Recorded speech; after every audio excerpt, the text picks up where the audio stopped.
ஒன்றிய அளவில் மலிவான அரசியல் ஆதாயங்களுக்காக அவர்களின் இந்த விஷமத்தனமான வேலைகள் வேறு எங்கு வேண்டுமானாலும் எடுபடலாம். ஆனால் தமிழகத்தில் ஒருபோதும் எடுபடாது.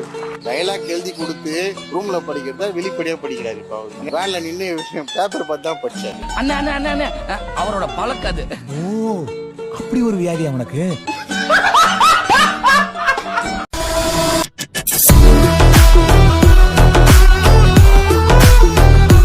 தலித் ஒரு முதலமைச்சராக வரணும்னு சொல்லும் பொழுது அதில் முதல் குரலாக ஒலித்த குரல் திரு விஜய் அவர்களுடைய குரல்.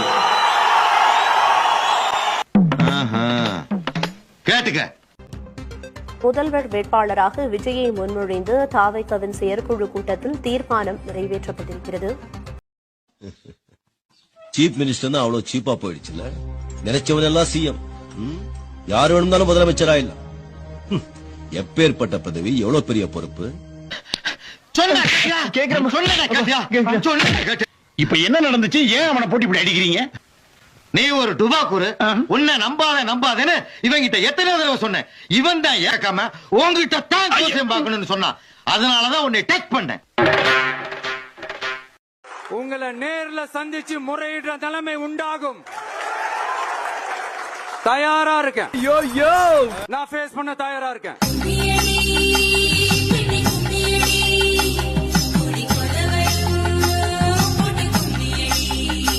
காது கேட்காத சிறுவனுக்காக நேத்து நம்ம பிரேயர் பண்ண எத்தனை பேருக்கு ஞாபகம் இருக்கு? பாத்தீங்களா? சொன்ன இல்லையா? அமேன் ஆண்டவரே, அற்புதம் ஆண்டவரே. இந்த சின்ன வயசுல கர்த்தரோட மகிமையை பெற்றிருக்க இந்த பையனுக்காக உங்க கரகோஷங்களை கொடுங்க.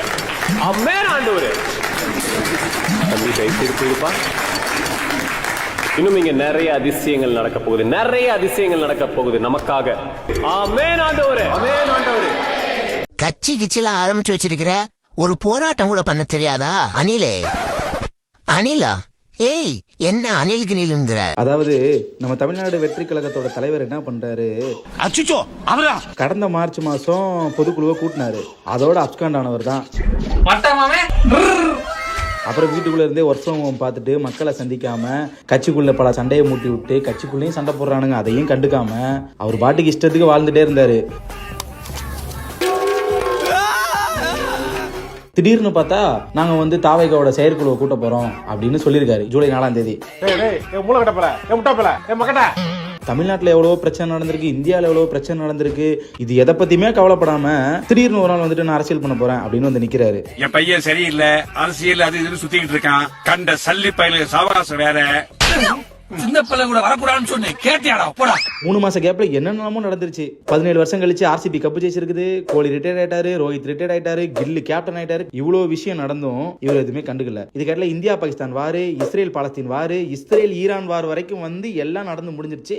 ஆனா இப்பதான் வெளியே வந்திருக்காரு. மக்கள் பிரச்சனையோ இல்ல நாட்டுல என்ன நடக்குது, உலகத்துல என்ன நடக்குது எதுவுமே தெரியாம வீட்டுக்குள்ளே இருந்துட்டு திடீர்னு 3 மாசம் கழிச்சு வெளில நான் செயற்குழுவை கூட்டுவேன், பொதுக்குழுவை கூட்டுவேன், அரசியல் பண்ண போறேன் அப்படின்னு இவர் சொல்ற பொய்ய எவனுமே நம்ப மாட்டான். முக்கியமா தமிழ்நாடு மக்கள் கண்டிப்பா நம்ப மாட்டாங்க. இவங்களோட லட்சணம் இதுதான். இதை தெரிஞ்சுக்கங்க, புரிஞ்சுக்கங்க. தமிழ்நாட்டு அரசியலோட தற்கூறின்னு நம்ம விஜய சொல்லுவோம். கட்சி ஆரம்பிச்சு இதுவரை உருப்படியா ஒரு மக்கள் பிரச்சனையை கூட பேசினது இல்ல. எப்படி பேசுவாரு? மக்களுக்கு பிரச்சனையே அவங்க கட்சிக்காரங்களாலதான். இந்த வீடியோல விஜய் கட்சியில முக்கிய பொறுப்புல இருக்கிறவங்களோட லட்சணம் என்னன்னு பார்க்கலாம். தேனி தெற்கு மாவட்ட செயலாளர் பாண்டியன், இவர் முழுக்க கட்ட பஞ்சாயத்து பண்றதுதான் தன்னோட வேலையாவே வச்சிருந்திருக்காரு. இவர் விஜய பத்தி ஒரு பெண்மணி தவறா பேசுறதுக்கு அந்த பொண்ணை தரக்குறைவா பேசுற வீடியோ ஒன்னும் உண்டு.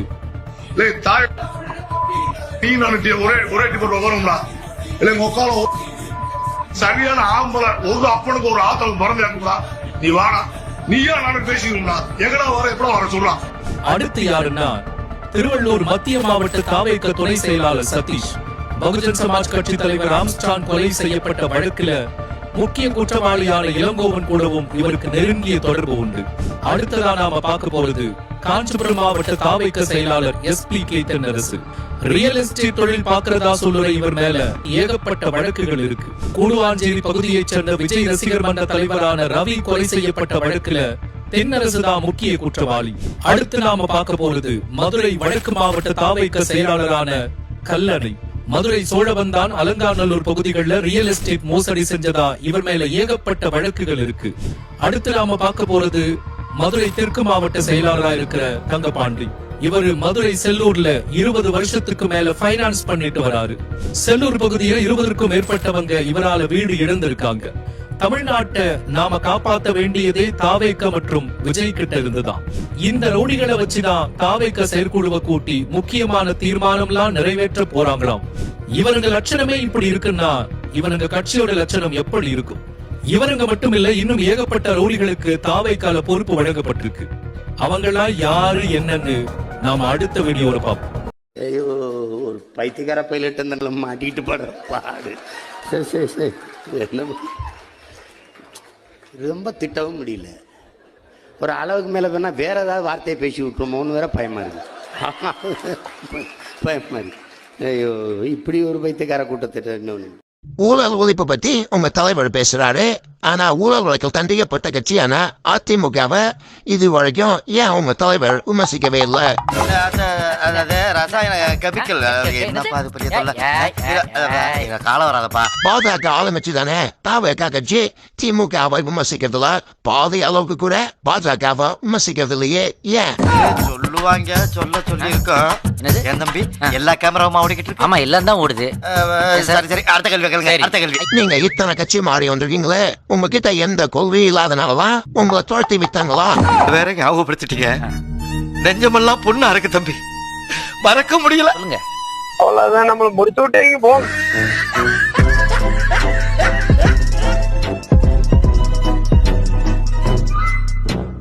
இவ்வளவு நாள் விஜய் வந்து எங்க போறாரு, எங்க ஷூட்டிங் போறாருன்னு சொல்றது கிடையாது. என்ன எந்த அப்டேட் இல்லாம அவரால போக முடியும். அப்போ நாளைக்கு நான் ஷூட்டிங் போறேன்னு முன்கூட்டியே சொல்லி அங்க எதிர்பாராத ஒரு ரோட் ஷோ நடக்கணும் அப்படின்னு திட்டமிட்டது தானே? இல்ல, இன்ஃபர்மேஷன் வந்து முன்னாடி ஒரு நடிகரா இருக்கும் பொழுது இன்ஃபர்மேஷன் பாஸ் ஆகாது.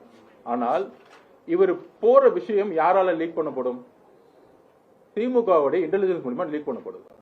அவ்வளவுதான். டிக்கெட் புக் பண்ண உடனே இவர் வராரு, இவருக்கு என்ன அந்த லீக் வந்து வெளியே வர்றது, அவ்வளவுதான். இப்ப நாங்க வந்து ஐயோ இவர் வராருன்னு பேனர் அடிச்சு ஒட்டல. நீங்க போறதா வந்து இன்டெலிஜென்ஸ் லீக் பண்ணிட்டாங்கன்னு சொல்றீங்க.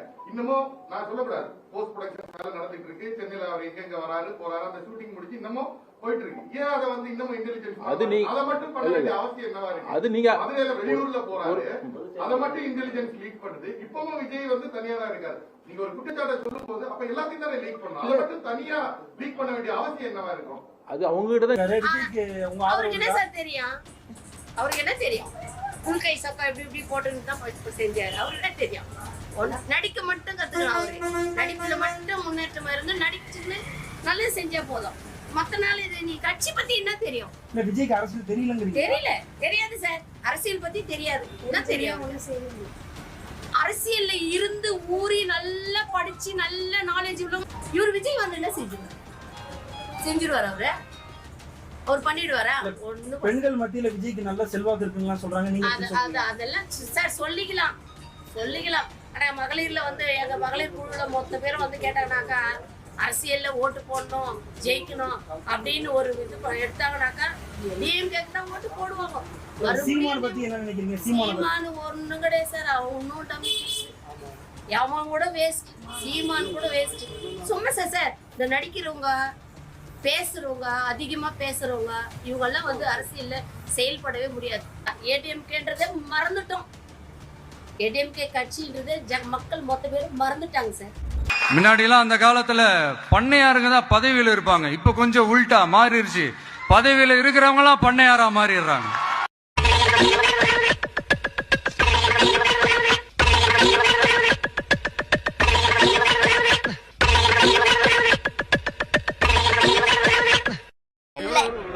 எனக்கு சொல்லவே தெரியல. அவரை பார்க்கணும்னு சொன்னோடனே என்னோட 2வது அப்பா நான் பார்க்க போறேன்னு என்னால நினைச்சு கூட பார்க்க முடியல.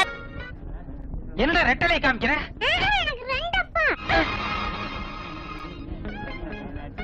என்ன குழந்தை 2 அப்பாங்குது? குழந்தை அநேகமா போய் சொல்லாது.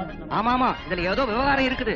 2வது அப்பா நான் பார்க்க போறேன்னு என்னால நினைச்சு கூட பார்க்க முடியல. நான் எனக்கு 2 அப்பா.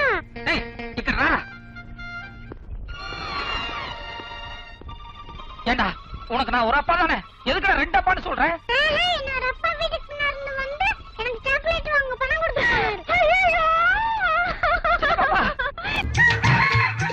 எப்படி சிக்கிரிக்கம் பாத்தியாப்பா?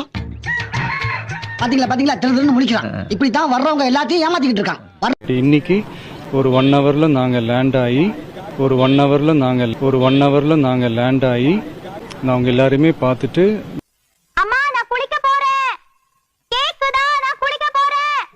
யாரும் என்னுடைய வேனுக்கு பின்னாடியோ காருக்கு பின்னாடியோ வராதீங்க.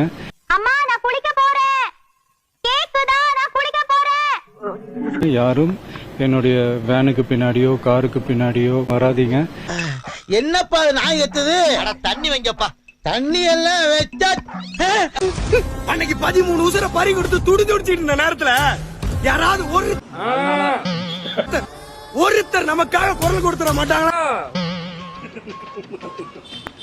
அப்ப அந்த ஒத்த மனுஷன் தானடா தன்னந்தனியா நமக்காக வந்து நாளைக்கு உங்க பிள்ளையும் உன்னைய மாதிரி குடிக்க வச்சு இந்த நாட்டையே சீரழிச்சிருவானுங்கடா. சொகுசா வாழ்ந்த வாழ்க்கையை தூக்கி போட்டுட்டு மக்களுக்காக உழைக்க வர்றாரு அந்த மனுஷன். நம்ம தலைமுறைக்கான தலைவருடா அவரு.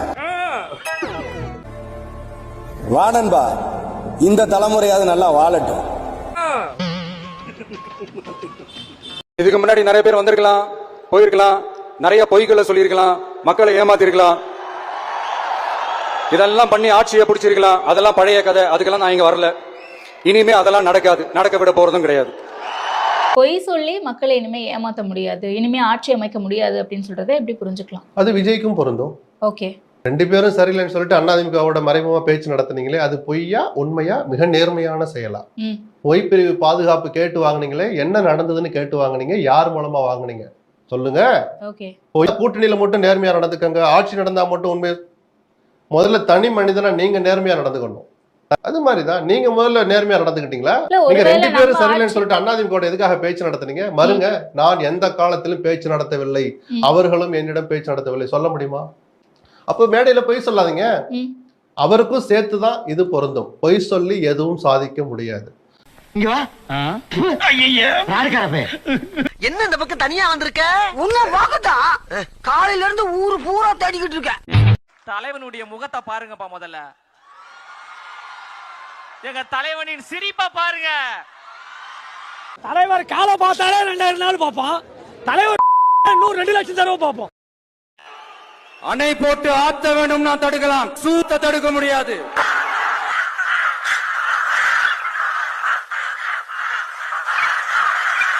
கோவை கோட்டைமேட்டில் ஊருக்குள் புகுந்து குரங்கு அட்டகாசம். கோவை வனப்பகுதியை ஒட்டி அமைந்துள்ளதால் நகர பகுதிகளுக்குள் அவ்வப்போது வனவிலங்குகள் புகுந்து பொதுமக்களுக்கு சிரமத்தை ஏற்படுத்தி வருகின்றன.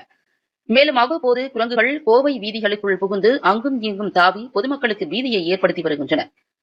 வெறியா இருந்தேன், தளபதி வெறியனா இருந்தேன்.